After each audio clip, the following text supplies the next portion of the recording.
Students, हमारे chapter employment and unemployment में ये आज वीडियो नंबर 2 है और आज जो हमें पढ़ना है वो टॉपिक है लेबर सप्लाई, लेबर फोर्स और वर्क फोर्स। ठीक है, लेकिन ये टॉपिक पढ़ने से पहले हमें कुछ चीज़ों का पता होना चाहिए, जिसमें से पहली चीज़ है मैन आवर्स। अब मैन आवर्स क्या होते हैं? ठीक है, देखिए जो भी वेज रेट होता है उस वेज रेट के बदले में एक आदमी जितने घंटे काम करता है वो एक दिन में कितने घंटे काम करने को एग्री है एक वेज रेट के लिए। ठीक है, अगर लेट्स सपोज कि कोई पर्सन है और वो एक दिन में 8 घंटे काम करने को रेडी है, तो ये 8 घंटे उसके मैन आवर्स हैं। ठीक है, और याद रखिएगा सभी मैन आवर को मिलाकर एक मैन डे बनता है, यानी कि एक वर्किंग डे को यहाँ पर एक मैन डे कहा गया है। मैन डे को हम सिंपली एक वर्किंग डे भी बोल सकते हैं। ठीक है, वर्किंग डे। और जैसा कि आपको पता होगा कि वेज रेट, तो वेज रेट क्या है? वेज रेट सिंपली वो अमाउंट है जो अगर कोई पर्सन एक दिन के लिए, एक मैन डे के लिए, एक वर्किंग डे के लिए एग्री होता है काम करने को, किसके एक्सचेंज में? पेमेंट के एक्सचेंज में, रुपीज़ के एक्सचेंज में। तो एक वर्किंग डे के एक्सचेंज में जो वो पैसा लेना चाहता है या पैसे की डिमांड करता है वो होता है उसका वेज रेट। यानी वेज रेट वो रेट है या वो अमाउंट है जो कि किसी पर्सन को एक वर्किंग डे के अगेंस्ट या बदले में मिलना चाहिए या दिया जाता है। ठीक है, अब आते हैं अपने टॉपिक लेबर सप्लाई पे। लेबर सप्लाई क्या चीज़ होती है? देखिए, लेबर सप्लाई को समझने के लिए हमें वेज रेट का पता होना ज़रूरी है। लेबर सप्लाई सिंपली मतलब ये है कि किसी वेज रेट्स के अगेंस्ट कितने अमाउंट ऑफ लेबर विलिंग है काम करने को, ये हमारा लेबर सप्लाई है। ठीक है, एक एग्जांपल से समझते हैं। लेट्स सपोज कि हमारे पास जो वेज रेट है वो है 350 रुपये के लिए मैन डे कोई आदमी 8 घंटे के लिए काम करना चाहता है। ये कंडीशन हम रखते हैं और इस कंडीशन पे क्या कंडीशन है हमारी कंडीशन है कि एक दिन में 350 रुपये मिलेंगे और इन 350 रुपये को पाने के लिए 10 घंटे काम करना पड़ेगा। तो ये कंडीशन एक्सेप्ट करते हैं 20 लेबर। ठीक है, और अगर हम कंडीशन को चेंज करें कि हम 300 रुपये देंगे लेकिन काम कराएंगे सिर्फ 8 आवर्स, और इस कंडीशन पे एक्सेप्ट होते हैं हमारे 10 लेबर्स, तो जितने लेबर विलिंग है इस काम करने को वो हमारी लेबर सप्लाई में काउंट होगा। और लेबर सप्लाई हम सिंपली कैसे निकालेंगे? लेबर सप्लाई हम निकालेंगे आवर्स इनटू मैन। तो यहाँ पर पहली कंडीशन में हमारी जो लेबर सप्लाई होगी वो होगी 200 और दूसरी कंडीशन में हमारी लेबर सप्लाई होगी 80। ठीक है, टोटल हमारी लेबर सप्लाई है 280। ठीक है, तो ये हमारी लेबर सप्लाई है। अच्छा, लेबर सप्लाई को समझने के लिए हमें और समझना चाहिए कि लेबर सप्लाई जब भी हम कभी बात करेंगे तब हमेशा हमें ध्यान रखना पड़ेगा वेज रेट का, यानी कि वेज रेट होना बहुत ज़रूरी है, तभी हम लेबर सप्लाई की कैलकुलेशन को बता सकते हैं। अगर वेज रेट हमारे पास गिवन नहीं होगा तो हम जाहिर सी बात है लेबर सप्लाई को नहीं बता सकते। क्यों? क्योंकि labour supply is that amount of labour which accepted to work against a wage rate. और अगर वेज रेट ही नहीं होगा तो कोई किस पे एक्सेप्ट करेगा क्या काम करने को? ठीक है, एक और बात है कि labour supply of labour can increase और decrease even when the number of labour remain same. Supply जो है लेबर का वो कम और ज़्यादा हो सकता है भले ही नंबर ऑफ लेबर हमारे पास कांस्टेंट हो। तो एक एग्जांपल से समझते हैं, एक सेकंड रुकिए, एक एग्जांपल, हाँ ये रहा हमारा एग्जांपल। एक एग्जांपल से समझते हैं। लेट्स सपोज कि हमारे पास वेज रेट है 350। ठीक है, मैंने बताया था कि वेज रेट और मैन डे का होना बहुत ज़रूरी है लेबर सप्लाई के लिए। एक कंडीशन है हमारे पास जिसमें हम 350 रुपये दे रहे हैं लेबर को और एक दिन में उससे हम कितना काम करा रहे हैं? 10 आवर्स का काम करा रहे हैं। तो 10 अगर हम घंटे काम कराते हैं 20 लेबर से तो हमारी लेबर सप्लाई हो जाती है 200।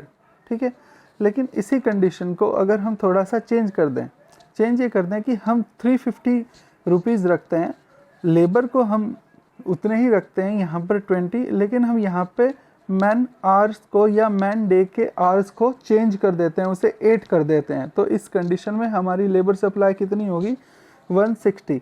यानी कि यहाँ पे लेबर सप्लाई चेंज हो गई है, लेबर सप्लाई का अमाउंट डिफर आया। और क्यों डिफर आया? डिफर इसलिए आया क्योंकि मैन आवर्स में चेंज था, और इसकी वजह वेज रेट भी हो सकती है।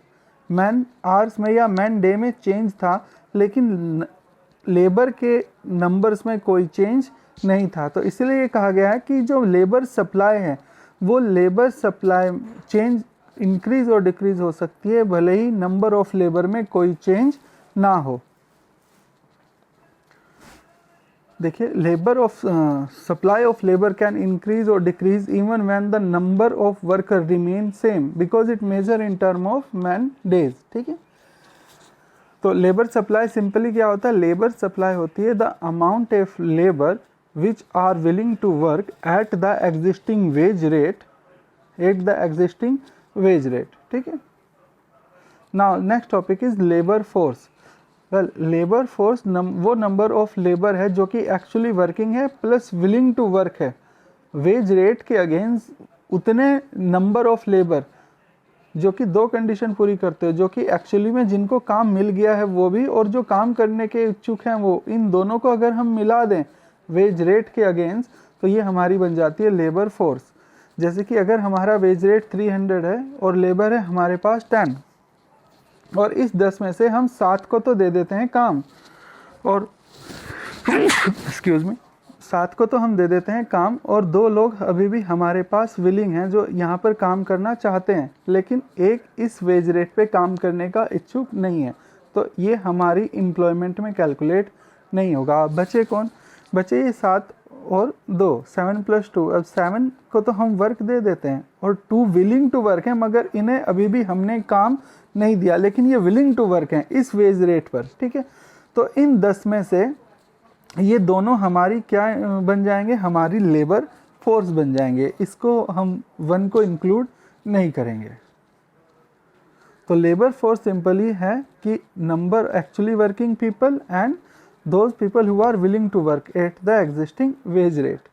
अब जो लेबर फोर्स है हमारी, याद रखिए लेबर फोर्स में 2 लोग हैं जो एक्चुअली वर्क कर रहे हैं और जो विलिंग टू वर्क है। अगर इसमें से हम विलिंग टू वर्क को निकाल दें तो जो हमारे पास एक्चुअली वर्किंग के जो पीपल बचते हैं वो हमारी क्या कहलाते हैं? Work force.